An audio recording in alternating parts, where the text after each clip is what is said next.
Assalamualaikum warahmatullahi wabarakatuh. Waalaikumsalam warahmatullahi wabarakatuh.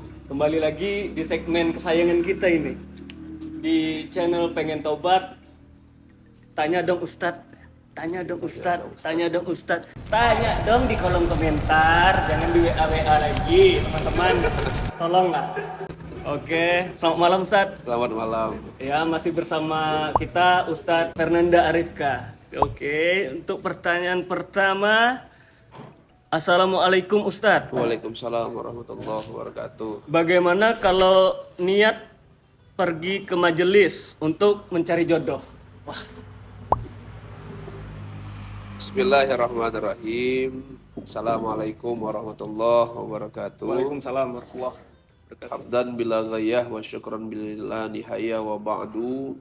Pertanyaan dari sahabat Pengen Taubat adalah bagaimana hukumnya ya? Ya, Pergi ke majelis tapi niatnya mencari mencari jodoh. jodoh. Alhamdulillah, bismillah. Sebenarnya tidak ada yang salah kok Bayu. Karena majelis itu adalah salah satu tempat mulia. Bisa jadi asbab dengan perginya majelis itu ya dia menemukan jodohnya. Tapi bukannya hal yang sangat disayangkan, tapi tidak melarang.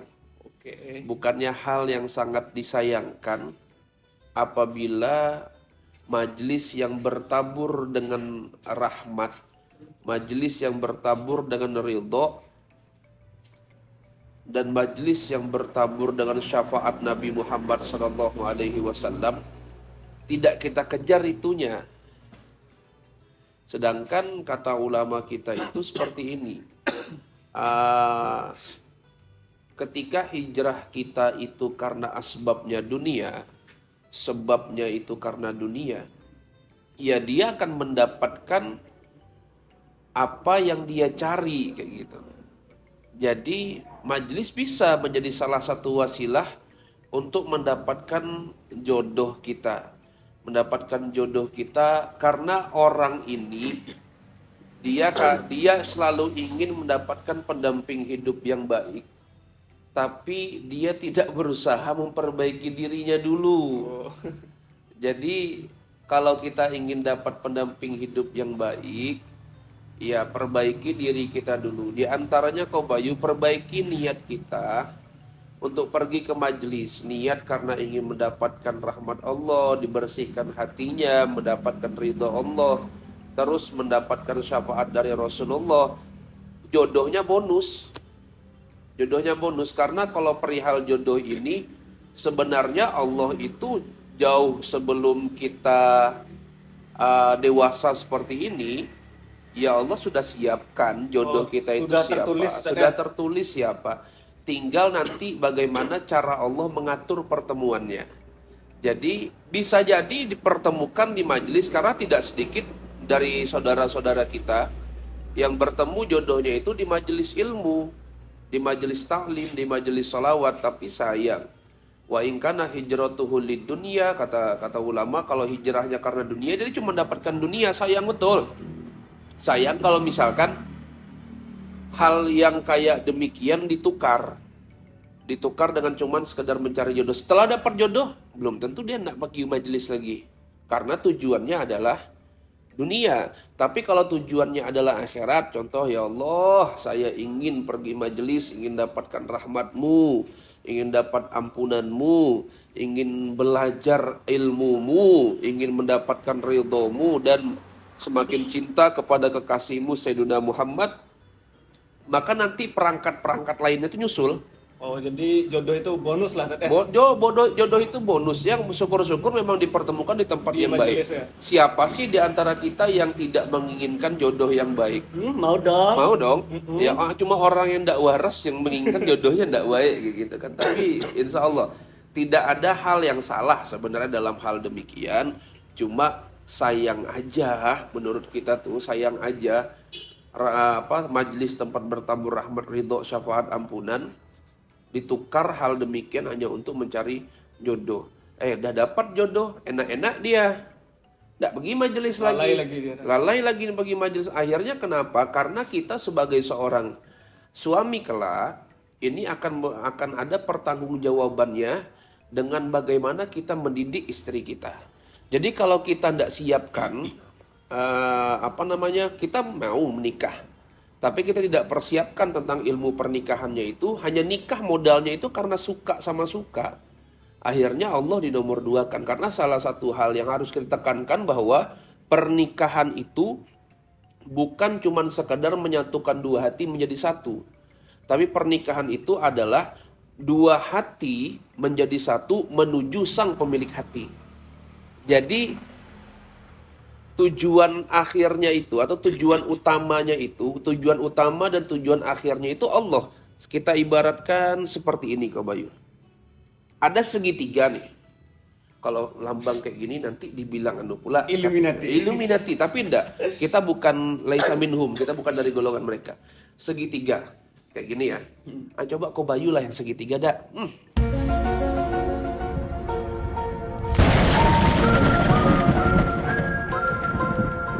Kalau orang ganteng ini lebih pantas segitiga gitu. Jadi gini, anggaplah bisa enggak kayak gini. Anggap di sini sang suami, di sini sang istri. Ini Allah. Kalau dia cuma sekedar mengejar cinta, dia jauh dari Allah sehingga perpecahan-perpecahan akan timbul. Tapi kalau mau dia pergi ke majelis, dia belajar dengan baik, akhirnya semakin dia menemukan jodohnya, semakin dia belajar, bayangkan naiknya. Semakin dekat dia sama Allah hingga dia akan dijadikan keluarga yang sakinah, mawaddah, warahmah. Asalkan ada Allah di dalamnya. Asalkan tujuan pernikahan itu adalah Allah. Jangan lain-lain tujuan pernikahannya. Kalau cuma sekedar cinta banyak. Silahkan ke pengadilan agama. Tanya boleh kasus perceraian terbanyak karena apa. Nah, itu boleh silahkan ke sana. Karena kita pernah survei dulu waktu di sana gitu. Jadi itulah. Tidak masalah teman-teman, kalau itu menjadi salah satu support teman-teman ingin hadir di majelis, ya untuk tolabul jodoh, untuk cari jodoh, tapi perlahan-lahan kita bersihkan, kita rapihkan niat kita.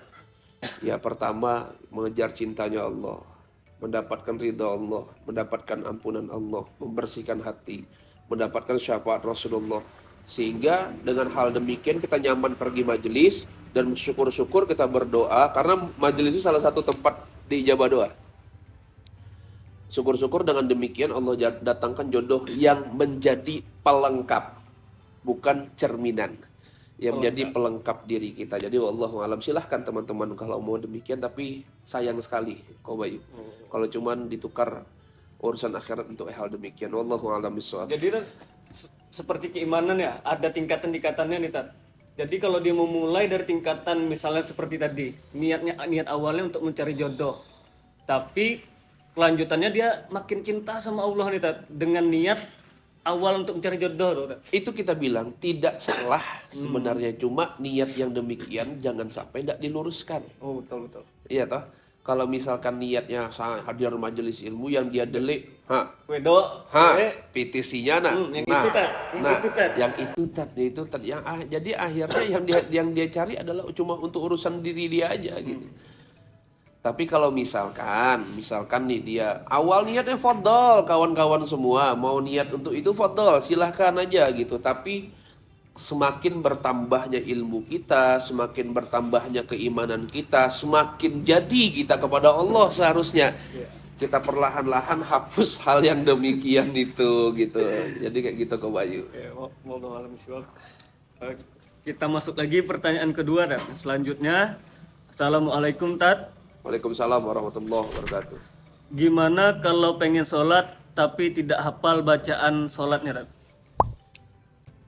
Tersesat sekali pertanyaannya guys. Mungkin baru Bismillah. Bismillahirrahmanirrahim. Untuk saudara-saudaraku atau teman-temanku dimanapun kalian berada, ketika kalian sudah menemukan titik balik kalian ingin memperbagus ibadah kalian, lantas kalian bingung, Ustadz, kami tidak tahu bacaan sholat. Kayak mana sholat aja dulu. Bisa ada nggak misalkan kayak mana nanti Kalau mau lebih tahunya hadir di majelis biar nggak jelas. Tapi ini kita spill tipis-tipis. Jadi untuk kawan-kawan yang memang terkendala dalam hal untuk bacaan sholat, jadi yang harus kita perhatikan itu kan ada salah satunya minimalnya Al-Fatihah dulu. Rukun sholat itu ya sudah. Al-Fatihah hafal, terus At-tahiyatul tasyahud akhirnya hafal, takbirnya hafal, takbiratul ihramnya Allahu Akbar, salawatnya hafal, salamnya hafal. Karena itu Niatnya rukun juga kauli. Niatnya pun tahu, nanti kita spill niat tipis-tipis. Jadi bagaimana solusinya? Ya seandainya dia nih nggak tahu langsung apaan. Tidak tahu langsung. Kawan-kawan untuk memulai sholat, syariat kita itu memeringankan hal demikian, apalagi untuk orang-orang yang misalkan dia baru hijrah, dia baru mu'allaf misalkan. Ada dua, baru hijrah, baru mu'allaf, seperti Koko Ahuang. Jadi sang peraga kita yang lalu. Iya. Jadi misalkan nggak hafal Al-Fatihah Ustadz, misalkan gini, dan dia insecure untuk sholat berjamaah. Iya. Insecure untuk sholat berjamaah. Jadi bagaimana solusinya? Kita punya HP. Buka aja di ada aplikasi Quran kalau tidak salah di HP itu kan, buka surah Al-Fatihah. Jadi tidak sopan. Allahu Akbar. Kita tidak hafal Fatihah. Ada yang enggak yang mau minjamkan HP-nya guys, biar gampang nih. Biar gampang peraganya nih kan. Raga?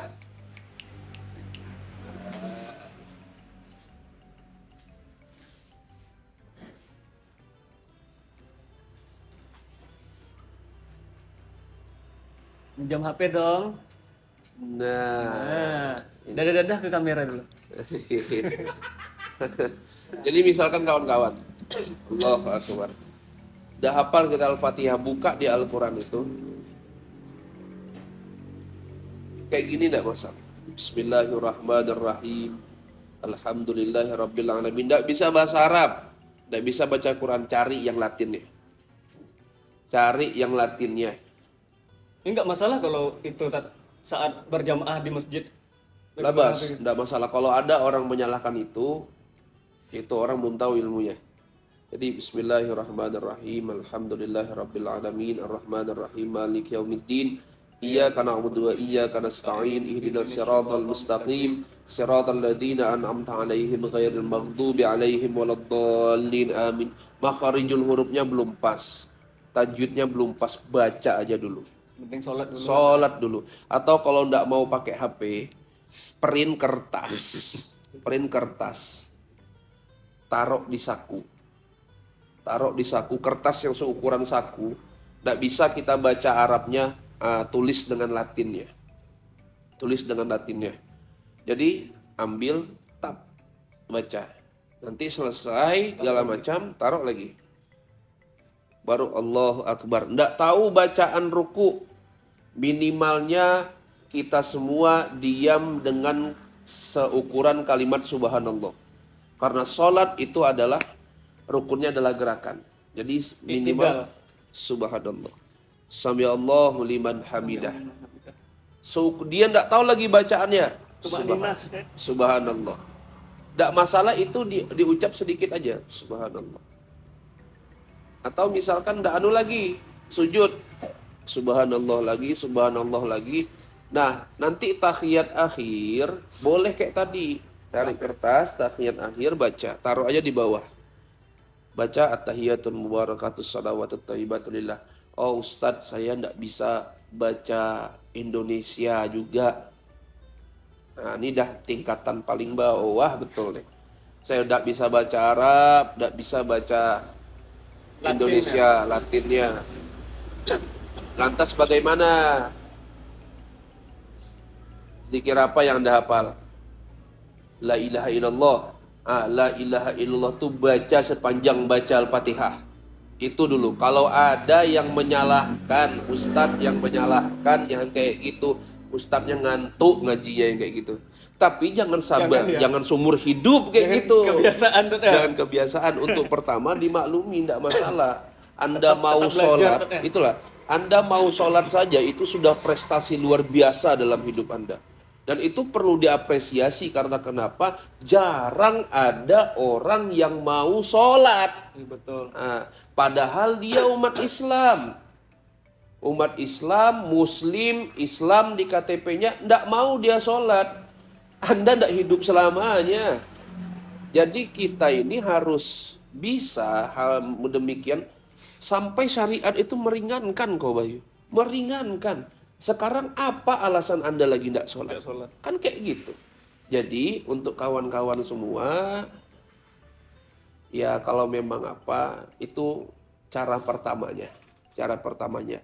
Tapi seiring berjalannya waktu, belajarlah. Tetap belajar. Ya. Belajarlah kepada orang atau kepada guru, belajarlah kepada kawan dulu, tidak masalah. Yang penting kita ada niatnya untuk belajar agama Allah. Wallahu a'lam bishawab. Alhamdulillah untuk sahabatku yang baru-baru hijrah, walaupun dengan segala kekuranganmu tidak menghafal bacaan sholat, jangan malu. Malu itu kalau kamu hafal bacaan sholat, tahu rukun-rukun sholat tapi tidak sholat. Kan gitu, Rat? Takbir. Seperti kata-kata yang sering kita dengar. Sholat itu biar benar, bukan benar dulu baru sholat. Cakep. Betul. Kita masuk pertanyaan selanjutnya. Assalamualaikum Ustadz. Waalaikumsalam warahmatullahi wabarakatuh. Bagaimana pendapat Ustadz tentang menjawab salam yang sifatnya menggoda oleh lawan jenis? Waduh. Assalamualaikum Ukti.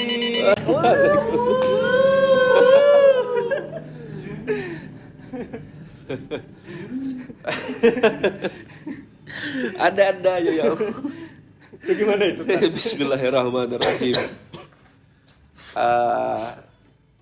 Untuk hal kayak gini, jawab salam itu kan Wajib. wajib ya. Itu garisnya dulu. Jawab salam itu kan wajib. Jadi kalau misalkan kawan-kawan yang dari akhwat, yang dari perempuan, lewatlah misalkan ke dalam satu tempat. Di tempat tersebut banyak nih Laki-laki berkumpul. laki-laki berkumpul, tahu-tahu kiu atau ke zaman sekarang ini kan kukru.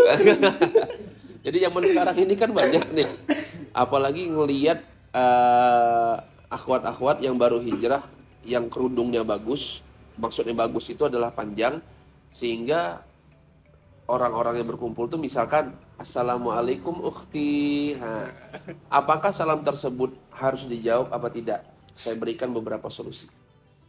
Pertama, boleh dijawab salamnya, tapi dengan suara yang pelan, yang kaum perempuan itu cuma dengar di telinganya. Itu karena itu ibadah. Yang kedua, kalau menjawab salam tersebut menimbulkan fitnah, menimbulkan suatu nanti timbulnya godaan-godaan baru, masuknya syaitan menggoda kepada dia, maka tidak usah jawab salam tersebut. Karena itu tidak dipermasalahkan oleh agama, karena menjawab salamnya ada suatu hal yang nanti mudarat bagi dirinya, itu tidak masalah. Tapi kalau yang memberikan salam adalah mahramnya, wajib dong dijawab. Jadi kalau untuk yang lain, lihat dulu, timbang dulu wahai ukhti. Kalau misalkan salam tersebut nantinya engkau jawab, suaramu itu diterima oleh seorang laki-laki itu menjadi hasratnya bangkit, tidak usah dijawab. Tidak usah dijawab, karena itu diperbolehkan kita tidak menjawab salam dari orang yang bukan mahram. Apalagi salamnya tersebut adalah tujuannya menggoda. Oh itu tidak baik. Tidak masalah sih, lewatkan aja. Bahkan harus diabaikan hal yang demikian. Tapi kalau bapakmu, ommu yang memberikan salam, wajib dijawab. Oke, next kita masuk ke pertanyaan. Assalamualaikum Ustadz. Waalaikumsalam warahmatullahi wabarakatuh. Saya ingin pergi ke pengajian, Tapi saya malu tak punya baju putih. Karena pernah ditegur tidak memakai baju putih. Itu gimana saya harus menyikapinya, Tar? Allahu Akbar. Bismillahirrahmanirrahim. Memang baju putih itu sunnah kawan-kawan. Tapi kalau baju putih itu menjadi patokan untuk hadir ke majelis, mungkin banyak orang yang minder untuk pergi ke Ya, betul, majelis. Tar. Sekarang kayak gini. Orang yang memang awalnya menentukan diri dia untuk hijrah, dia pasti tidak ada perangkat baju baju gitu ya. putihnya, dan dia membawa diri dia awalnya kayak ginilah saya, tolong bimbing saya. Dia itu pengen ke majelis minta dibimbing, bukan minta untuk dihakimi. Jadi kawan-kawan yang sudah lama di majelis, jangan karena melihat perbedaan itu langsung menghakimi, itu salah. Jadi seperti inilah. Datang majelis pakai baju kaos gini lah, Tar. Kayak gini. Baju ini cuma salah satu hal. Tapi dia tidak menjadi tuntutan wajib untuk pergi majelis. Ente pergi majelis kayak gini. Kayak gini, ini enggak usah dipakai. Enggak usah pakai peci. Datang ke majelis tuh. Karena kenapa? Kita sama-sama belajar. Kalau mau lebih gini, kalian 1 2 3 sini. Praga sini. Ayo. 1 2 3 sini. Come on. Iftah. Come on. Come here. Roni. 1,000,000 zillion jillion dillion cotillion times later. Ini memang yang ini pakaian sini. Nah. Ini pakaian yang memang dianjurkan, tapi tidak semua orang yang pertama kali datang ke majelis dia mampu untuk berpakaian seperti ini. Pakaian kayak gini enggak masalah, kayak gini enggak masalah, kayak gini enggak masalah, kayak gini enggak masalah. Ada satu orang lagi sini. Yang bermasalah tuh yang tidak pergi ke majelis. Nah, model kayak gini pun enggak masalah. Jadi hadir dulu saja. Kita tuh di majelis bukan untuk menghakimi, tapi sama-sama belajar. Wes. Terima kasih. Sama-sama belajar. Waalaikumsalam. Jadi jangan cuma karena kita ndak punya baju untuk pergi ke majelis, terkhusus untuk baju putih, kita jadi enggan pergi majelis. Ndak. Sebenarnya sejatinya majelis itu bukan seperti itu. Majelis itu menerima semuanya. Nanti ketika kita sudah seiring bertambahnya ilmu kita, seiring bertambahnya wawasan dan keimanan kita, mulai nanti orang tersebut akan merubah dirinya. Jadi Allah akan gerakkan hatinya untuk menghargai keilmuan. Salah satu yang menghargai keilmuan adalah menggunakan pakaian yang rapi saat menuntut ilmu. Jadi jangan minder. Jangan minder karena mohon maaf Kobayu, tidak semua orang punya ekonomi yang sama. Dan tidak semua orang mampu untuk membeli baju putih. Kalau keterbatasan ini yang menjadi sebab dia penghalang dia untuk menjemput keilmuan Allah, maka yang berdosa adalah kita. Menghakimi dia tidak menggunakan baju putih untuk hadir ke majelis, lantas kita hakimi, kita caci, kita maki dia. Oh ya Allah, Rasulullah tidak seperti itu kawan-kawan. Rasulullah itu dakwahnya bil adab, menggunakan adab. Bahkan Rasulullah itu ya Allah contohnya sangat luar biasa. Tidak pernah menghakimi hal demikian. Maka kalau ada orang yang menghakimi hal demikian, Nabi mana yang dia contoh? Jadi seperti itu. Tapi seiring bertambahnya ilmu kita, bertambahnya wawasan kita, bertambahnya keimanan kita, ya nanti perlahan kita akan perbaiki itu semua. Liwa'us sholihin, menerima orang-orang yang tidak punya baju putih. Dan seperti tadi, kita ngaji itu santai sekali. Ngaji santai sekali karena kenapa? Kita sama-sama mau baik, sama-sama belajar sebagaimana slogan kita, sama-sama berjuang di dunia, sama-sama belajar di dunia, dan mudah-mudahan kita bertetangga di akhirat. Amin ya Allah. Amin. Wallahu a'lam bishawab. Oke. Pertanyaan selanjutnya. Assalamualaikum Ustaz. Waalaikumsalam warahmatullahi wabarakatuh. Saya telah membuat dosa di masa sekolah, di mana saya makan di warung 5 tetapi membayar 3. Gimana cara saya bertobat akan dosa saya tersebut? Siapa yang pernah kayak gini? Ayo angkat tangan. Aku biasa kayak gitu mereka gitu. Bismillahirrahmanirrahim. Untuk hal yang kayak gini, kalau kita sudah menyadarinya, kita pertama kali kita berusaha mencari Pemilik warung tersebut. ibu-ibu kantin tuh. Ya, ibu kantin. Ibu-ibu kantin tuh atau bapak-bapak mamang-mamang kantin. Kita berusaha mencarinya. Kalau memang dengan keterbatasan kita, mudah kita berusaha mencarinya dan kita nggak ketemu, solusi diantaranya adalah kita harus ingat berapa jumlah yang kita ambil saat itu. Kalau nggak ingat, ini kasus. Kalau nggak ingat seperti ini kawan-kawan. Bakwan tuh harganya 1.000 kan, matos. Anggaplah 1.000. Anggaplah 1.000. Misalkan ya sudah seperti ini saja. Ambil uang 50.000 atau ambil uang 100.000. Ya Allah, saya sudah berikhtiar mencari orang tersebut.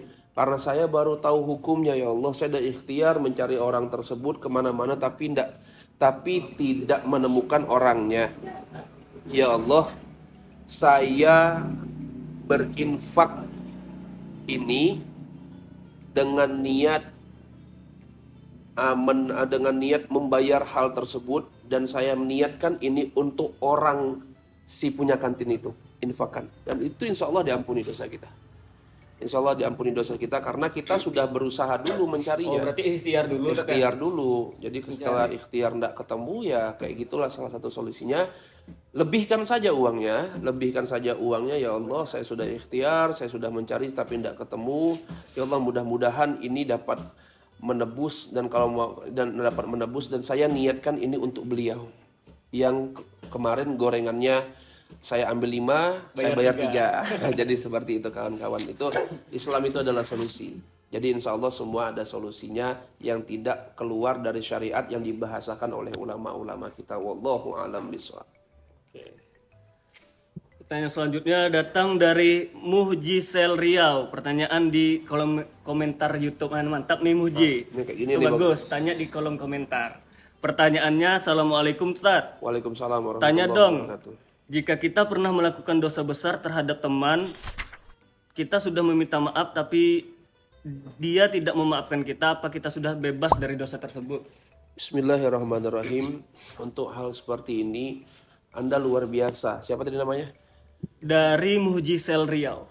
Muhjisel Riau. Anda luar biasa, saudaraku Muhji, sudah berani untuk meminta maaf akan kesalahan yang Anda buat kepada saudara Anda atau teman Anda tersebut. Alangkah elok dan mulianya wahai orang yang telah dilukai hatinya oleh saudara Muji ini untuk sudi kiranya memaafkan. Meminta maaf adalah hal yang mulia, tapi memaafkan itu jauh lebih mulia. Lantas bagaimana kasusnya kalau dia tidak memaafkan? Anda, wahai saudaraku Muji, sudah ikhtiar, sudah merasa bersalah dan mengungkapkan hal maksud yang baik untuk meminta maaf kepada saudaramu atau kepada temanmu. Kau sudah berulang kali untuk meminta maaf tersebut dan dia belum membuka pintu maafnya, maka sebenarnya engkau udah gugur. Dia sudah gugur sebenarnya. Gugur maksudnya dari hal yang demikian. Cuma alangkah eloknya wahai saudaraku Muji, kau berdoa sama Allah, ya Allah, tolong balikkan hatinya untuk bisa memaafkan saya. Bahkan syariat Islam itu luar biasa mengajarkan kita, kau Bayu.